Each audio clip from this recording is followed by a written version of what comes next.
Okay, ఇలాగనమాట. ఓకేనా? మనకి ఇంకా ఇంకా మనం తీసుకుంటే ఎంటీ క్లాస్ తీసుకుంటే ఇంకా కూడా వస్తూనే ఉంటుంది. కాబట్టి మనకి టైం లేదు కాబట్టి మనం ఇంతటితో దీన్ని క్లోజ్ చేసి ఇంకో దానికి వెళ్దాం. వెళ్దామా? బాగుందా? అర్థమైందా? రైట్, తీసుకోండి.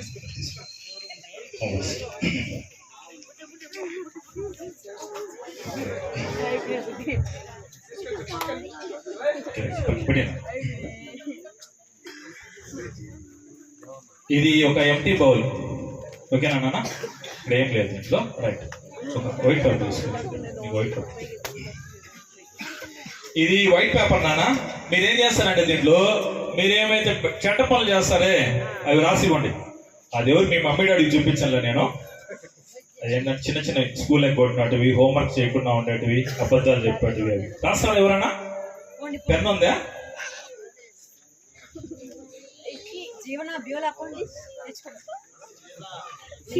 ఓకే బాబు, ఎవరైనా వస్తారమ్మా? రైట్, పెట్టండి. బాబు పెన్ ఉన్న వాళ్ళు ఎవరన్నా? ఓకేనా?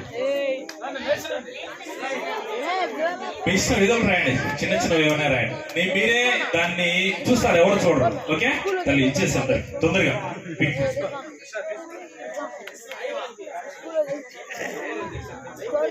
ఓకే, అది రాసే లోపల ఇంకొక మ్యాజిక్ ఐటమ్ చేసుకుందాం మనం.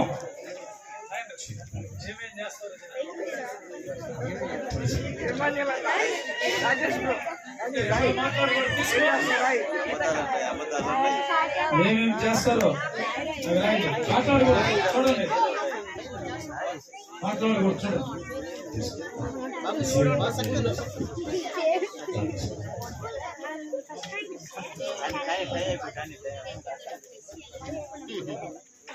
చూడండి. నానా, మీరు రాసే లోపల అన్నాకోలు రాస్తూ ఉంటారు. ఈ లోపల ఇంకో మ్యాజిక్. ఇది ఒక ఎంటీ బ్యాగ్. ఒకసారి చూడండి అందరూ, చూడండి. చూసారా? ఇది ఏం రాదండి. ఇందులో ఉందా? So not only children, everybody, చిన్నోళ్ళు పెద్దోళ్ళు అనుకుంటూ ఉంటారు, అయ్యో సాలరీ వచ్చింది మొత్తం అయిపోయింది, మళ్ళా ఎట్లా డబ్బులు, ప్రొవిజన్స్ కి, ఎలక్ట్రిసిటీ బిల్ ఎలా కట్టాలి అని అనుకుంటూ ఉంటారు. అవునా కాదు? ఎవ్రీబడి. సో పిల్లలు కూడా డబ్బులు ఒకసారి ఇస్తే మళ్ళీ అయిపోయింది అనుకుంటాం. కానీ యేసయ్య మనకి ప్రార్థన చేస్తే యేసయ్య మనకి ఇలా గిఫ్ట్ ఇస్తూ ఉంటాడు. ప్రార్థన చేస్తే చూడండి, ఇందులో ఏం ఉండదు. మళ్ళీ మనం ఏం చేస్తాం? మళ్ళా మనం ప్రేయర్ చేస్తూ ఉంటాం. ఇది నచ్చలేదా మీకు? సైలెంట్ గా ఉన్నారు. యేసయ్య మళ్ళా గిఫ్ట్ ఇస్తాం.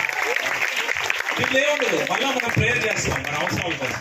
అప్పుడు ఏం చేస్తారంటే యేసయ్య మనకి మంచి గిఫ్ట్ ఇస్తూ ఉంటాడు. ఇలా ఇందులో ఏం ఉండదు. మళ్ళా మనం ఏం చేస్తాం? ప్రేయర్ చేస్తూ ఉంటాం. అయ్యో నాకు అవసరం ఉంది, ఎలాగ యేసయ్య అంటే యేసయ్య ఎలా పంపిస్తూ ఉంటాం. ఇందులో ఏముండదు. మన ఇంట్లో, మన పాకెట్లో కూడా ఏముండదు, మన ఇంట్లో కూడా ఏముండదు. యేసయ్య మన హృదయంలో ఉంటే యేసయ్య మనకి ఇలాగా గిఫ్ట్ ఇస్తూ ఉంటాడు. కాబట్టి మనం ఎప్పుడు కూడా చింతపడాల్సిన అవసరం లేదు. మనకి ఏం కావాలన్నా మనం ఎవరిని అడగాలి? యేసయ్యని అడగాలి. మన మమ్మీ డాడీని అట్లా అడుగుతామో అట్లా యేసయ్యని మనం అడుగుతాం.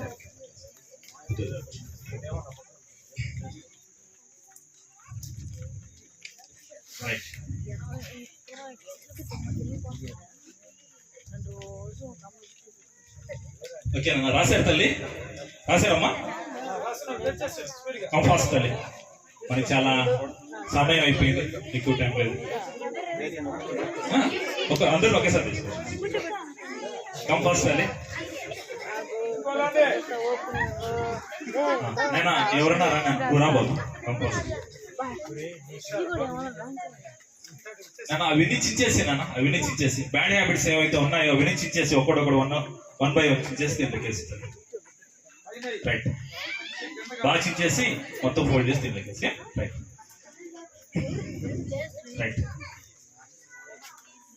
చాలు పడేసి కింద పడేసి ఆ మొక్కలు. రైట్. సో ఇవి చేసినామంటే ఆ పాపాలన్నీ ఇంక చేయము అని మనం కూర్చోను. సో ఆ పాపాలు ఇంక మనం చేయము, చెడ్డ పనులు చేయము, మంచిగా ఉంటాము, యేసయ్య నీకు చెప్పినట్టు వింటాము అని ఒక ఉద్దేశం. కాబట్టి ఎప్పుడైతే మనం హృదయంలోకి యేసయ్య రావాలంటే మన పాపాలన్నీ కడగబడాలి. అంటే మనలో ఉండే పాపం అంతా పోవాలా. బ్యాడ్ హ్యాబిట్స్, ఏసైకి ఇష్టం లేని పనులన్నీ, చిన్నపిల్లలు కావచ్చు పెద్దోళ్ళు కావచ్చు. చిన్నపిల్లలు దేవునికి ఇష్టం లేని పనులు కొన్ని చేస్తారు, పెద్దోళ్ళు కొన్ని చేస్తారు. ఎప్పుడైతే చించేసినామో అంటే మన హృదయంలో అవి ఉండకూడదు, పశ్చాత్తాపం కలిగి ఇంకెప్పుడు చేయకూడదు అంటున్నాం. నూరా తల్లి, నూరా బాబు, నూరా తల్లి వెనక్కి నూరా రైట్, పైకి పైకి, వెరీ గుడ్. పాప క్లాప్స్ కొట్టండి. పైకి. సో ఇలాగా యేసయ్య మనలో హృదయంలోకి వస్తాడు. ఎప్పుడైతే మన హృదయంలో ఉండే చెడుంతా పోతాడో, పౌరు అంటే పరిశుద్ధాత్మ దేవుడికి సాదృశ్యం. పరిశుద్ధాత్మ దేవుడు మన హృదయంలోకి వస్తాడు. ఎప్పుడైతే పరిశుద్ధాత్మ దేవుడు మన హృదయంలోకి వస్తాడో అప్పుడు మనం సర్వసత్యంలోకి నడుస్తున్నాం. బాగున్నాయి నాన్న, అన్ని మ్యాజిక్ ఐటమ్స్ గాసులు బాగున్నాయి. మీరు పాట పాడతామంటే మళ్ళీ కొంచెం రెడీ చేసుకుంటారు. Okay right.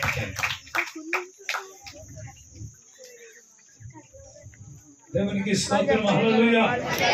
సమయంలో యవనస్తులు కలిసి